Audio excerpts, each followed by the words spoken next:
So I get to welcome back Faye, which is like such a joy for me. I mean, like half of why I do this podcast is I get to meet cool people and I get to like kidnap them for an hour or two and like force them to talk to me. So I'll take any excuse to chat with Faye, but she did come up with the best excuse ever, which was a new magazine and a whole lot of other life changes, which I get to see part of it in the background there. So that's a beautiful apartment. But do you want to start with the magazine or do you want to start with something else? So yeah, I can chat about all the things that are going on. Thank you for having me back. I don't know if you can consider it kidnapping when I'm here of my own free volition and I enjoy talking to you. Like light, like what's that's that thing that's called like Stockholm syndrome, light Stockholm syndrome. It's like I'd be here every day of the week if I could. But yeah, lots of things have happened since we last talked. I was trying to think about all that we had chatted about last time. But basically, my life took a turn for the better in that I was doing a lot of disability advocacy and education on social media, and I really loved what I was doing. And I was trying to figure out, can I kind of make this into a job? Because unfortunately, I got bills to pay. Those things. Like I love helping out people and I'll always, help out people when I can, but I still got bills. We still got to, balance this. And I'd love to be able to do this in a more professional level and have more resources and just more time to commit to it. And so I stumbled upon this thing called Independent Patient Advocacy. And I kind of really fell headfirst into it.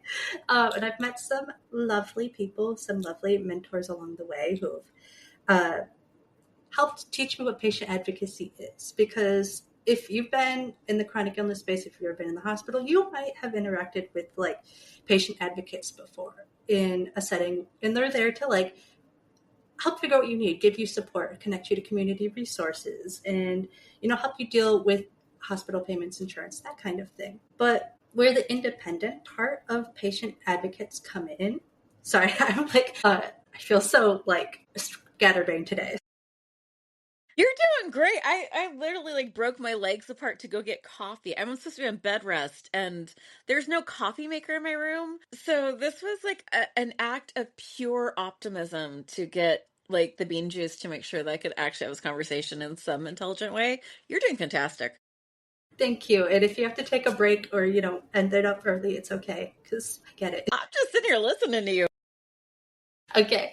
But basically, might be familiar with that kind of patient advocate who works in the hospital setting or kind of a caseworker who, helps you navigate making appointments and things.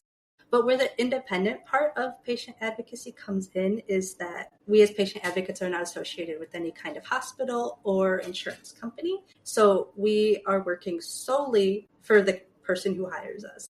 So just to like make sure I got that clear, it's like the person who is at the hospital, affiliated with the hospital and the insurance, that's almost like going into your business and going to HR for help, where you're actually like they're there to maybe help you as long as it aligns with what the hospital and your insurance okay. But you're here to actually be the employment lawyer. My sister does this. Okay, I just want to make sure I got this like right. So you're here to actually fully advocate for the patient without giving the first rat's tail on what the insurance or the hospital wants. Yeah, Is that fair? Yeah, and that is such a shame anyone from working in the hospital. I told you it was worth it. There you go. It was worth it. Good job. Yeah, and that's not to throw any shade on anyone who's a patient advocate for hospital. It just means that a lot of times there are more limitations from what you can do in, helping patients because you are working for someone who deals with insurance. So there's just more limitations on what you can do. And that, unfortunately, no matter how much you want to help the patient, it has its limitations. And you're not as able to do that. Bureaucracies, red tape, things that they have to deal with that you don't have to. Exactly. And so there's a lot more freedom in that. And so when we're talking about independent patient advocacy itself, there are so many little niches that people have, right? There are a lot of retired nurses, retired doctors, retired billing professionals. Anyone from any kind of niche can join and be an independent patient advocate. And what they do is very specialized, depending on the person. So some people can literally like attend appointments with you, advocate for you, and be that kind of part of your care team and help communicate with doctors, set up appointments. Even like some people even help you weigh the pros and cons of certain procedures or medications and things like that. Other people who have spent their whole life doing billing and want to, do something a little bit more flexible and work for themselves. They become an independent patient advocate to help you fight insurance denials, get appeals, go through that really complicated process. I, as someone who doesn't have a medical degree or any kind of formal medical training or knowledge, I just have my own wealth of personal experience, kind of wandered into the field being like, I want to do this, but I'm not a nurse like that person. I haven't really worked in a hospital. Can I do that? And they were like, yes, actually, we want more people like you in the field. So where I find myself is kind of in this niche of survivor support, quote unquote. I have beef with the name, but it's okay. And basically, I'm here to help people who are either undiagnosed, newly diagnosed with chronic illness, and navigate them through the system, help them learn how to be better advocates for themselves, connect them to resources, outside of the hospital setting, and help them just learn how to better navigate this new change that's going through. I am obsessed. Also, I have a few questions for you, but one of the things I just wanted to mention, and I know that we do have doctors who listen to us, and we do have some people who are nice enough to reach out and let us know that they're actually in official capacities who do listen. And thank you. Please start listening to us. It's really important. And I actually just applied for a PhD program in Ooh. Scotland to do. I wanted to work with pediatrics and how we give information to children and to their parents, and work on doing that in a better way. And they let me know that they only allowed in practicing doctors and nurses, but they were really interested in my advocacy work. And they were like, we are now in discussions on opening this up to actual chronic pain patients. Ooh. Because we're realizing that we're only getting an echo chamber. And I'm so glad that you're talking about this, because it feels like what I'm hoping will actually end up happening is you'll end up with a very large business where you're going to have different kinds of advocates for different things. Because what you're doing as someone who is chronically ill, who's gone through this process for a decade or so, I know, Yeah. I know they look young. I know. Oh God, I know. I 26 is know that this approaching. person looks 19. I am aware, but no. But you've been through all of this, and our life experience is worth a lot. And It really that's is. important too. And I think that also your compassion and your ability to go through this is very different than someone who's just been on. And no, not just a nurse. I'm sorry. There's so many of you nurses. I freaking love and hate you guys, depending on who you are. Your experience is important too, but ours is really the lived experience needs to at least be weighed into this. And I'm really loving you're doing this. I'm hoping eventually you'll get a large business where you'll have a lot of different specialists there to help out with all aspects of this. Oh, It's I'd love to. exhausting. It's this full-time job advocating for yourself. Yeah. And we're Yeah. sick and exhausted. We can barely move. And how am I supposed to remember to follow? I have a biopsy result I haven't even checked in on because I just remembered right now it's been 3 weeks and no one's called me. Okay, That I'll remind you at cancer, the end of and I this can't call. even remember to call. Like, Yeah, we're exhausted, tired, and over medicated. How are we supposed to remember all this stuff? I know. I'm like, it's so overwhelming, especially when you're brand new to it and you're like, oh, why did I Overwhelmed. suddenly get referred to 7 different doctors? I don't know what any of this language means. What are you telling me? I'm sick, I'm tired. And so And then my getting job. bounced. You're getting bounced. If you have POTS, you Mhm. get neurology and cardiology not fighting for you, but fighting who has to deal with you. Because you're going to get Yep. thrown back and forth. Ehlers-Danlos, don't even try the rheumatologists. Maybe you go ahead and try them, but I can just tell you from personal experience, they kicked me out of the office. And not because of my bad sense of humor, for once. Yeah, it is exhausting. And so really my job is to help kind of take some of that administrative weight off of your shoulders, right? I can't diagnose you, I can't prescribe you things, but I can be there to be a support system, and I can at least send you names of doctors who are well recommended, well reviewed, who are knowledgeable in your stuff, and take a little bit of that, off your plate. And I think, So we're in go the ahead. trans week right now. This is trans awareness week. And I was wondering if that's one aspect of the care you're giving is to make sure that people who have different identity, people who are trans, people who are non-binary, people who are experiencing different things that do not feel safe with certain doctors, Mhm. get the proper doctor that will not make their lives harder. Absolutely. I'm like, Yay. that's at the core of my mission is let's make sure you have someone who first and foremost is safe and you're comfortable to talk to, because at the end of the day, if you have a doctor who is open to collaborating with you and listening to you, even if they're not the most knowledgeable person in the world, they're open to learning, and we gotta, sometimes you just gotta start there. but your safety and comfort is like number one. It's so important. I wish more doctors understood how important that bond is. Like, I know you guys don't have time with us. I get how fucked insurance has made your lives. I totally understand. I have a lot of friends who are doctors. But if the first thing you ask me is what my pronouns are, I love you. And I'm already ready to like listen. And I'm cis. But it means that you care about other people and you actually care about our comfort in your office. So just basic human respect is a lovely place to start. And calling around trying to find the proper doctor is just beyond. And then if you're my age, you probably have a kid who's sick if you're sick. And you probably have a parent you're taking care of. And you're trying to take care of yourself. Oh my God. I love what you're doing. So what is this going to look like? Well, you have a website where people can come to talk to you. What is your pricing structure? How does this all work? So I can get into the nitty gritty of that because I'm doing my patient advocacy a little bit different than a lot of other patient advocates out there. Because a lot of patient advocates are very one-on-one and take on a lot of very complex, heavy cases. And so that means that you can only have a couple clients at a time. And that works. There's a big market for that. And there's a lot of people who need that. For myself, I don't think I have the capacity to do a lot of that. But what that means is that I was able to make my services a lot more affordable for people who are kind of in the middle of who don't need super intensive one-on-one care, like who meeting every week, have 20 doctor's appointments lined up that we need to prep for, but who also just need a little bit of support, need a little help. So my practice is actually up and running. We just started on the 1st. So that was 10 days ago. Thank you. Yeah. So I'm very excited about that. It's called the Butterfly Guild. And I'm hosting it on Ko-Fi, actually, because I'm offering memberships and then individual services. To elaborate on that a little bit, my memberships range anywhere from $2 a month to $45 a month. For the lower end tiers, you get to join a monthly call where I talk about different issues that are affecting the disabled chronically ill community that month. It's called Educated Advocate.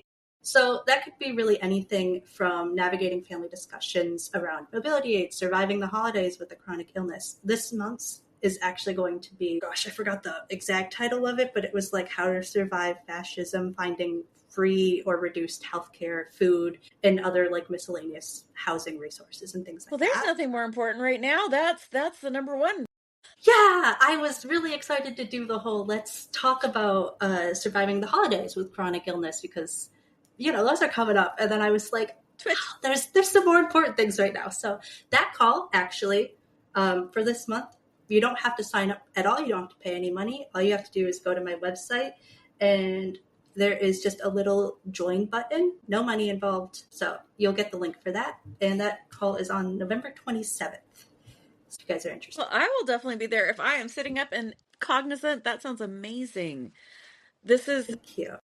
I firmly believe that we are better than our government. And I think that's true for just about every government. I think the people are almost always better than their leadership. And when our leadership fails, the only thing we can do is join together in community and search out who needs the most help and figure out how to get it to them. Absolutely. There is a lot of scary stuff going on, especially here in Chicago right now. And the one thing that has kept me going and given me a lot of hope is the outpouring of community support and seeing how much the city and the whole country has really kind of rallied together to help each other. And also just saying, and I know there's a lot of you in other countries who are listening right now. If you're like, what the heck are they talking about that you need patient advocacy? Okay, let's just do a quick rundown. And I promise this will be less than a minute. I'm good at this. I'm fast. I've coned this message. My last ER visit was 3 hours long. I was charged $1,300 to walk through the door.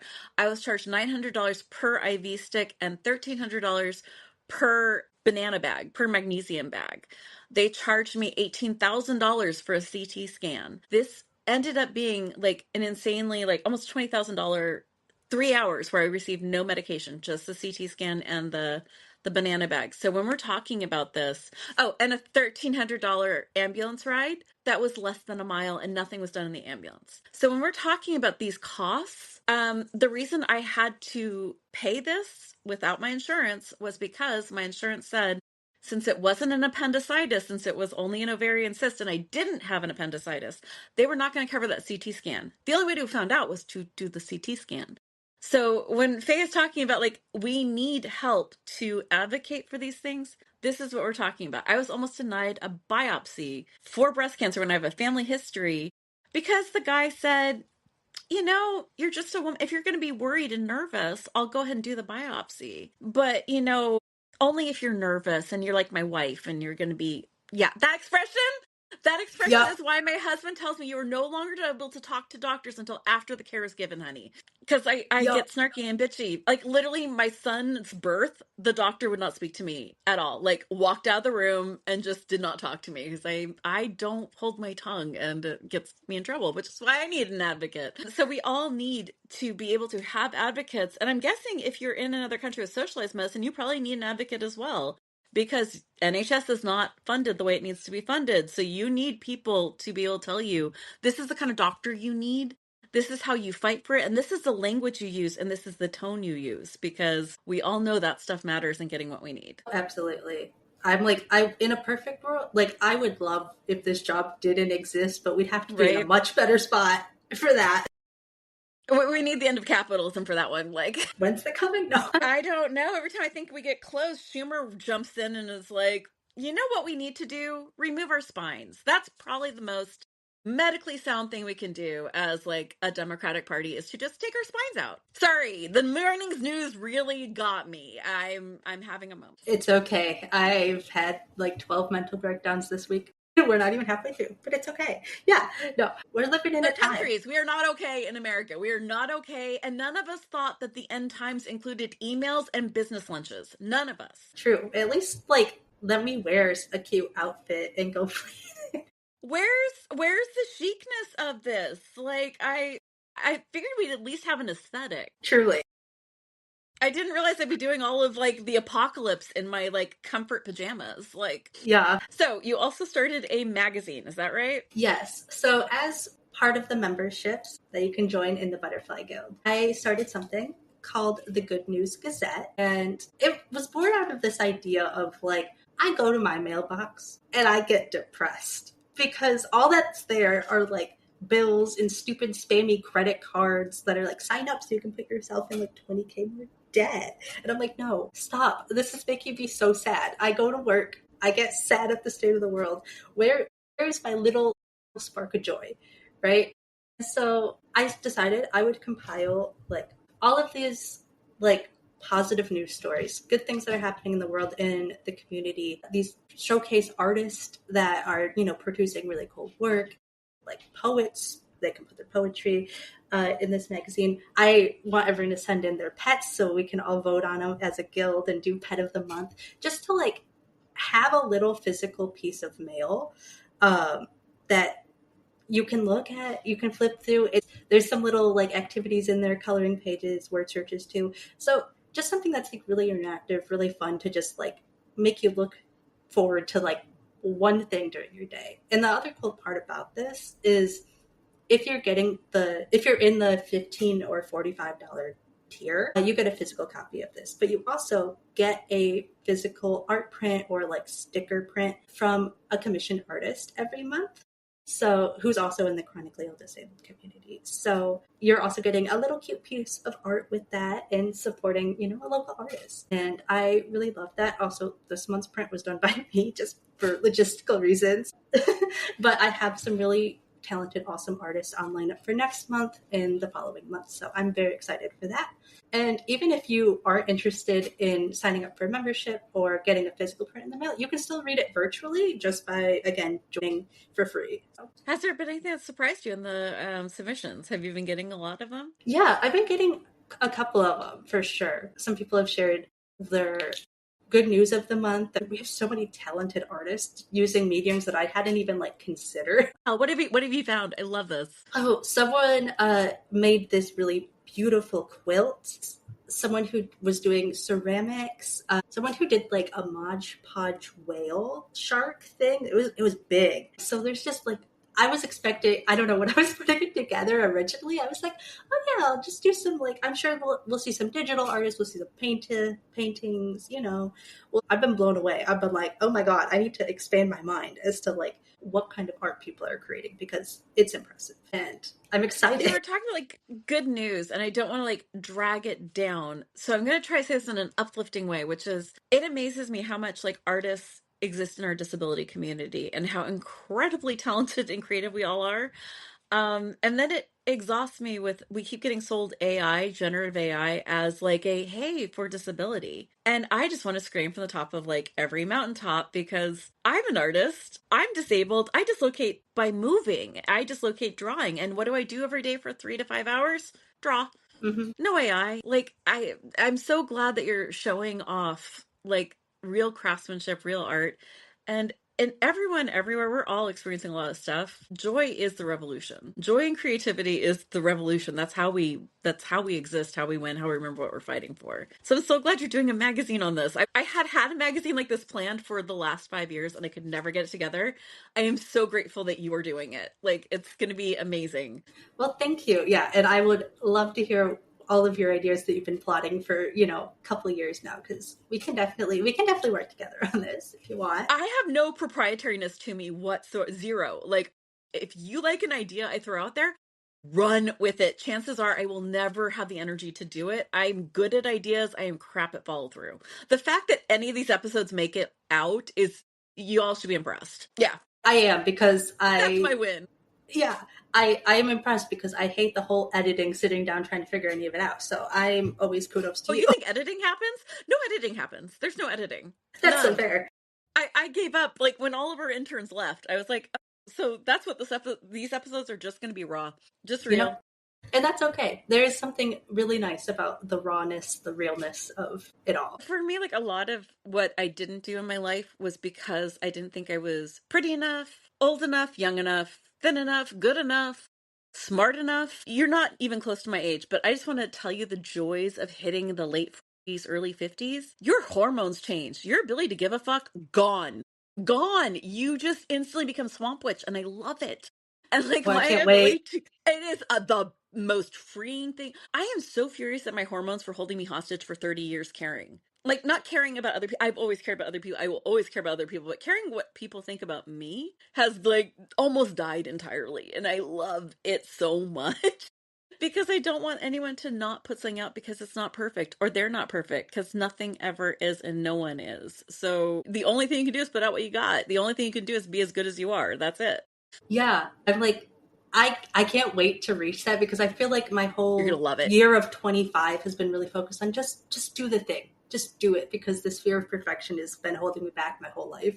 And so I think I'm slowly Sweetie. getting there, but like I can't wait to just be older and then not care. I can already feel it coming. That is, sorry.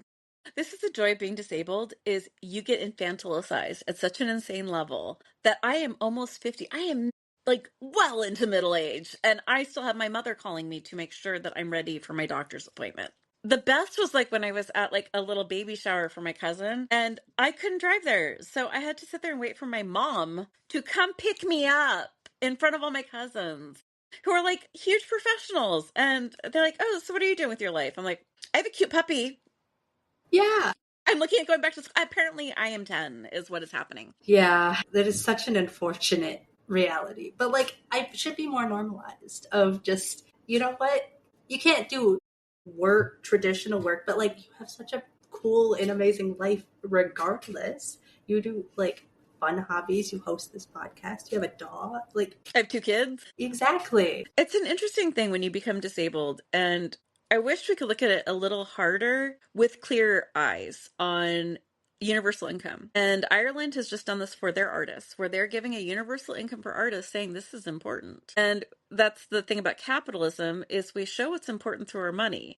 This is using that in a good way. This is saying our artists are important. What used to happen, I also run a podcast for kids on history, and I did a whole thing on robotics in history, and like going all the way back to the ancient Greeks and even further. And in like Mesopotamia, they had robots because they put their money into scientists. So the courts would like fund scientists, and that's where you get this exciting thing.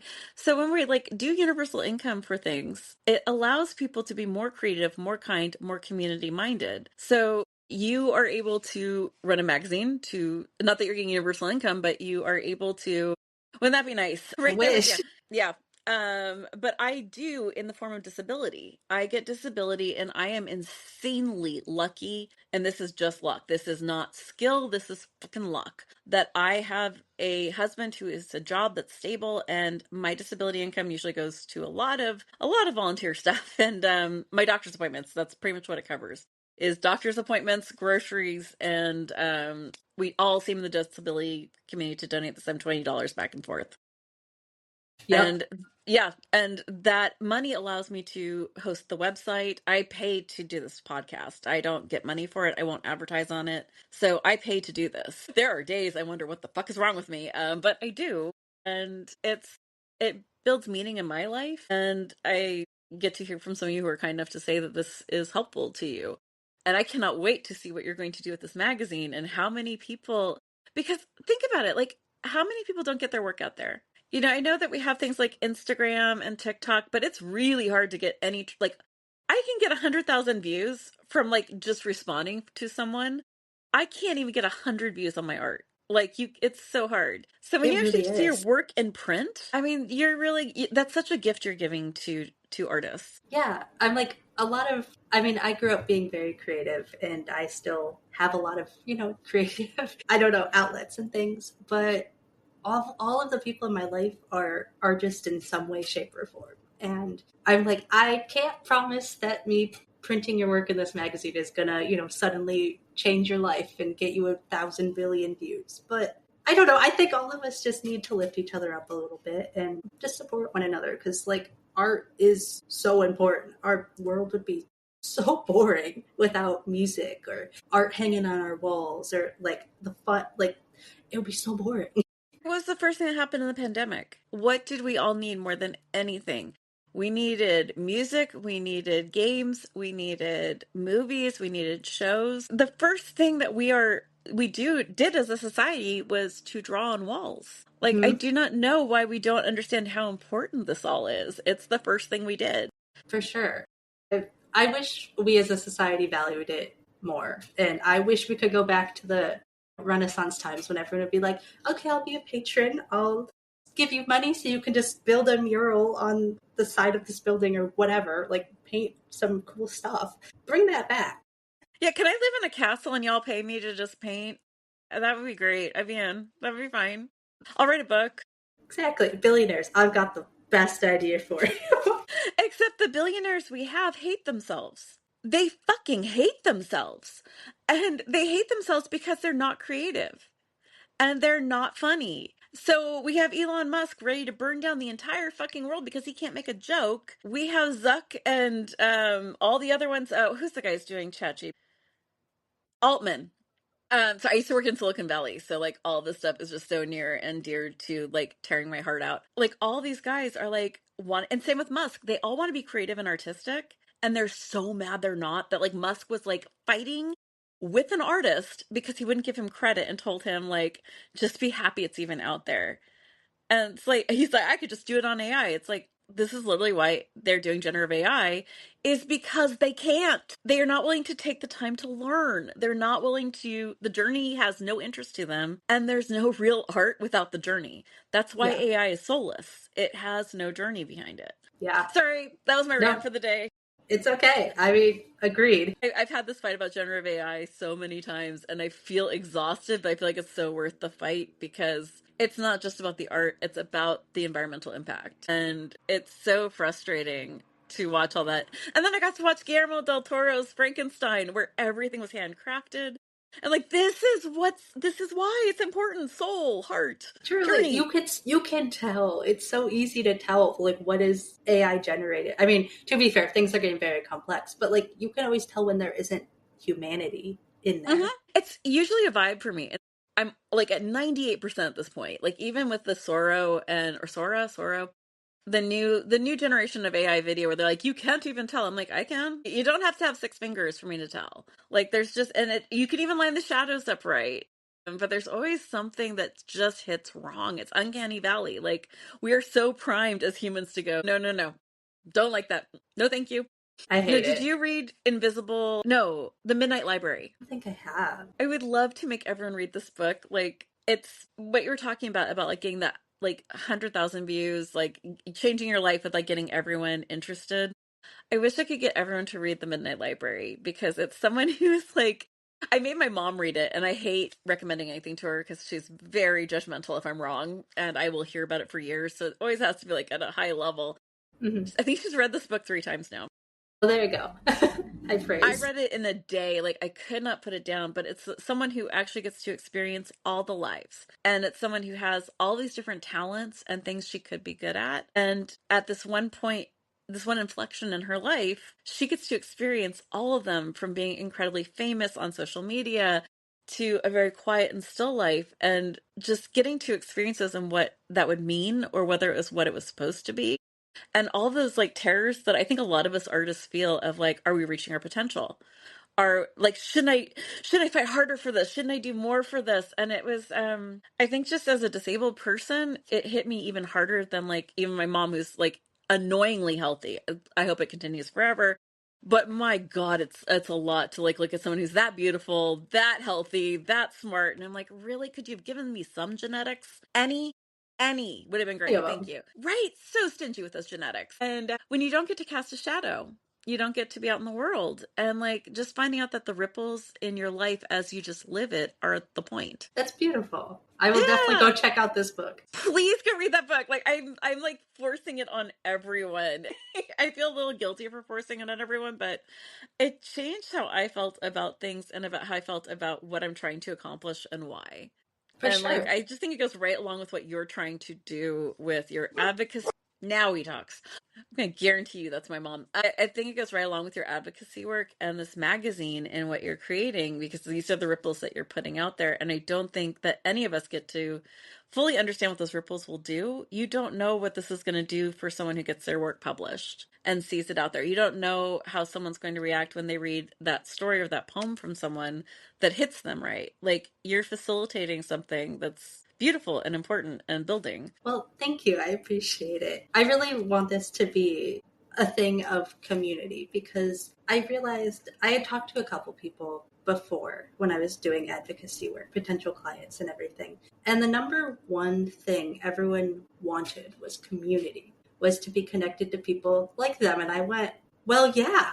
And I went, that makes so much sense. And I could very well, give you all of the usernames of people who have the same illness or tell you tell you where to go. But I'm like, I could also just bring you all together. And that's why in some of the higher membership tiers, there's also just casual hangout calls. There's a craft and chat call once a month where you can just bring your craft. We can hang out, we can body double, we can, all craft together. And then there's the guild gathering where also another just monthly call where we're all going to come together, watch a movie, play a video game, learn. Eventually, I'll get some people in to teach us a new skill, new craft, new something, So I just really wanted this to be community focused because I am not the end all be all. I don't know. I don't know a lot of things. I know a lot of things, but there are a lot of things I don't know. But I've learned so much from this community, and just I want this to be a like thing where we all learn from each other and we all lean off of each other because community is like the most important thing. Without the community, Ehlers-Danlos, no one would have even been talking about it. Like, it would still be just considered a circus disease. And it was community and everyone coming together to talk about this that really helped get the awareness out. Like, when I was diagnosed, I'd never even heard of that disorder until diagnosis. Until a year ago or 2 years ago, I had to have my phone to show doctors what it was. Now, almost every doctor I go into, they're like, oh yeah, I've heard of it, absolutely. When did this change? This is awesome. And that's community. Yeah. There are, a lot of things that can be said for the chronic illness community. There's always something going on. But the thing that I am blown away, You don't say. there's always something. But I'm always blown away by just how willing people are to go out of their way, even though I'm like, we're all sick. We all have like negative spoons right now. We are running on empty, but everyone is always so willing to go out of their way to at least like try to help or answer your questions, welcoming new people into the community and being like, I was there a couple years ago. Here's how I, coped with this. Here's how you deal with this. So Yeah, I've never met a community that is so, and I don't know if I'm just insanely lucky in that I very rarely ended up on the wrong side where I was dealing with the things that you hear about all the time in the communities. But my experience has been so positive with people who are willing to drop everything and like find the resources, especially like when someone comes to us who's trans and is like, I have to leave my house. My parents won't help. And I am disabled and I'm scared. And it's like, I've never seen a community come together so fast to be like, let's get the social workers. Where are you? What state are you living in? How do we get you to a safer state? Like, just, I have never seen people mobilize like this. And it makes Absolutely. me so grateful to see that. This is so, yeah, and I love how much we adopt each other because I think a lot of us have families that aren't overjoyed to have disabled or sick people, and there's a lot of judgment and issues, and I love how we all like end up adopting each other into family. Yeah, for sure. It's been a beautiful thing. It is lovely. I know you have stuff going on today, so I don't want to kidnap you for too long, but I hope you'll stay on for just a few minutes after we sign off because I just want to go over a few ideas and see how this podcast can help you and get more word out for you because I think that as this community grows, it's going to be more and more beautiful. And I'm really excited to watch how this grows. Well, thank you. Yes, I will totally stay on after and chat. Thank you for your time. I always love coming on here. I swear, like you remind me so much of my youngest, and I'm like, no wonder I just yeah, if you know anything about me, like I adore my kids and they are like some of the best things I've ever done in my life. And like whenever I see them, I'm like, oh my gosh, you remind me so much of like my sparkly little youngest. Well, that's a high honor because you have an If you absolute ever meet my icon. youngest, you two would get along so well. All right, everyone, be kind, be gentle, and whatever it looks like to be fierce. And absolutely just go right over to our show notes at www.invisiblenotbroken.com, and I will have links to everything Faye. And if you're not following Faye on social media, may I recommend immediately. We've been dealing with some very entertaining stuff in the disability community on TikTok. Everyone seems to need to find a new social media influencer. I think you're in very safe hands if you go over to Faye. I think Thank that you. definitely just check that out, and we will have those links directly to all of Faye's social media and to the Butterfly Guild, that's just lovely. All right, everyone, do whatever you can to take care of each other because that's all we got right now. Thanks.